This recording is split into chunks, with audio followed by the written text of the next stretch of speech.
শিকারপুর যুগের প্রতীক ক্লাবের উদ্যোগে যে ৮ দলীয় ফুটবল প্রতিযোগিতার আয়োজন করা হয়েছিল, সেই প্রতিযোগিতার একটি ম্যাচ আমি তুলে ধরেছি। ভিডিওটি অবশ্যই শেষ পর্যন্ত দেখবেন। জার্সি পরিহিত এই মুহূর্তে শ্যুট করতে আসেন বালিয়াশিসা। অসাধারণ একটি গোল, অসাধারণ একটি স্কোর করে বালিয়াশিসাকে ১ গোলে এগিয়ে নিয়ে গেল।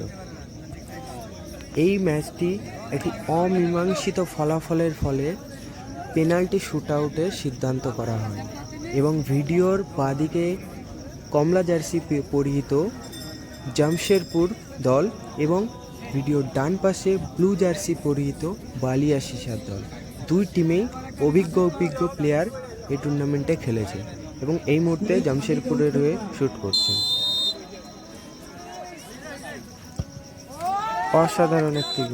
অসাধারণ একটি গোল করে জামশেদপুরকে সমতায় ফিরিয়ে নিয়ে আসলো। 15 আগস্ট উপলক্ষে প্রতিবারের ন্যায় এবারও শিকারপুর যুগের প্রতীক ক্লাবের উদ্যোগে একটি সুন্দর ফুটবল প্রতিযোগিতার আয়োজন করা হয়েছে।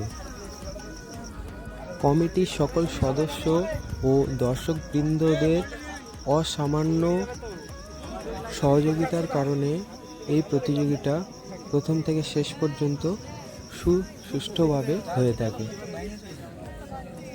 বাংলা থেকে ফুটবল প্রতিনিয়ত হারিয়ে যাচ্ছে। আমাদের সবাইকে এগিয়ে আসা উচিত, বাংলার ফুটবলকে আগের মতো আবার উত্তেজিত করা, ফুটবলকে বাঁচিয়ে তোলা। সেই জন্য সবাই মিলে প্রচেষ্টা করব একটা ছোটোখাটো প্রতিযোগিতার মাধ্যমে ছোটদের খেলার প্রতি আগ্রহ বাড়ানো। এই মুহূর্তে নীল জার্সি পরিহিত বালিয়াশিসার তরফ থেকে শ্যুট করতে আসছে আমাদেরই স্থানীয় একটি প্লেয়ার, যিনি সেই টিমের হয়ে খেলছে। দেখা যাক সে স্কোর করতে পারে কিনা। অসাধারণ একটি গোল করে দলকে 2-1 গোলে এগিয়ে নিয়ে গেল।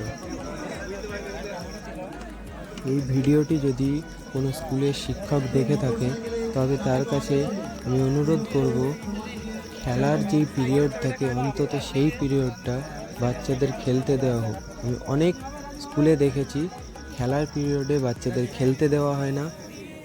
স্কুল মানে শুধু পড়াশোনা নয়, পড়াশোনার বাইরে অনেক শিক্ষা আছে যেগুলো তারা সেখান থেকে পেয়ে থাকে, বাট বর্তমানে তারা সেখান থেকে পায় না।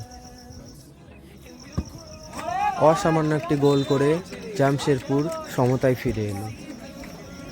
সময়ের অভাবের জন্য এরপর টসের মাধ্যমে জামশেদপুর উইনার ঘোষিত হয়। ধন্যবাদ সকলকে।